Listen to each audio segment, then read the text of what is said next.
This is my continuing commentary on Henry Ward Beecher and his sermons, and today we're going to talk about contentment. What was Paul's definition of contentment according to Philippians chapter 4, verses 11 and 12?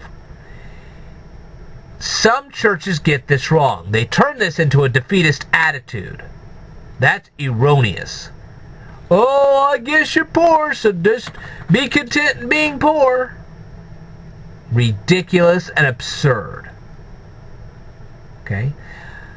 What God is doing in your life is testing you to see if you can take lemons that He throws at you and turn them into lemonade. As soon as you turn them into lemonade, God will change your situation to see if you can do it again. He may take you from Poor Street to Richville in 6 seconds.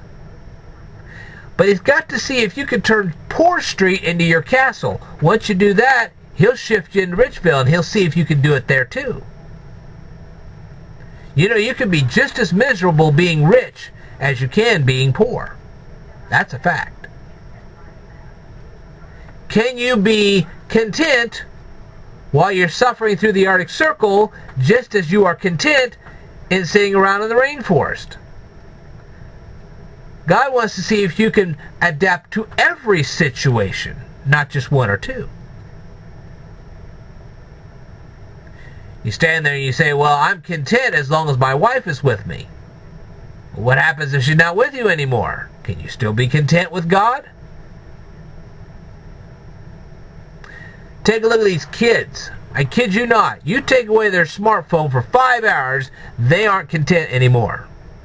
They can't even live without that. Their smartphone has become their God.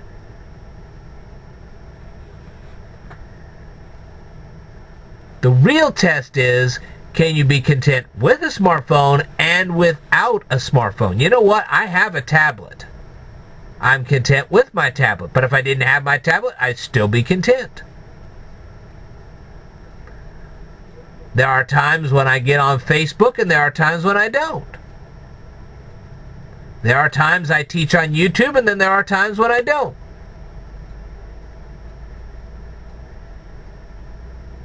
This is really a test to see if you are content in all situations. When I'm at my retail job, I focus on that. When I'm doing laundry, I focus on that. When I'm doing dishes, I focus on that. And when I'm teaching, I focus on that. So I'm content in all of my situations. See what I mean? And that's what God's trying to find out from you. Can you be content when you're on vacation and when you're at work? And it's not just being content, it's being content with God. Can you still hold on to your relationship with God when the car's in the shop? You say, well, I can hold on my relationship with God when the car's in the shop. Well, how about when it's perfectly in good condition and you're traveling down the road? Are you content with Him then? Well, I kind of forget about Him then. That's the problem. That's probably why your car's in the shop more often than it's not, because at least when it's in the shop, you have a good relationship with God. You should maintain that relationship with God when the car's perfectly fine and you're able to drive on the road. You should be just as content with God when you go to a fancy restaurant as when you are sitting there with your TV dinner. See what I mean? So this is not a defeatist attitude. This is more like testing your contentment whether you're rich or poor, whether you're sick or well. You know, God will just keep making you sick if that's the only way He can have a relationship with you. You got to let God know that you have a perfectly good relationship with Him when you're well as when you are sick. Let me tell you something. If you have a good relationship with God when you are well, then when you do get sick, God is more likely to put you back in health because He knows that your relationship is going to be maintained whether you're sick or well. That is what Paul was talking about. Paul could be in a mansion or he could be in a dungeon, but he was still content with God. He could be content in a three-piece suit, or he could be content in the most ragged clothes of all. That's what Paul was saying about his relationship with God and contentment.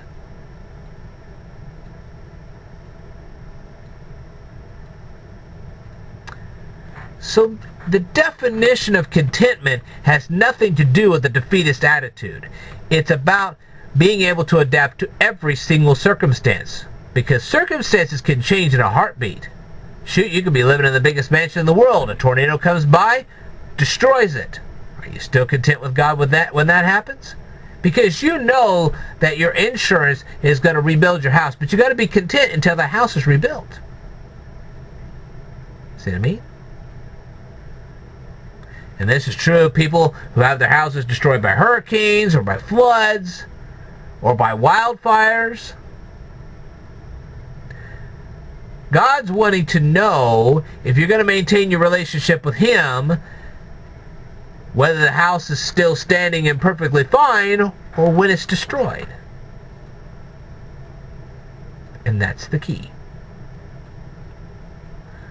So the contentment lesson has nothing to do with a defeatist attitude.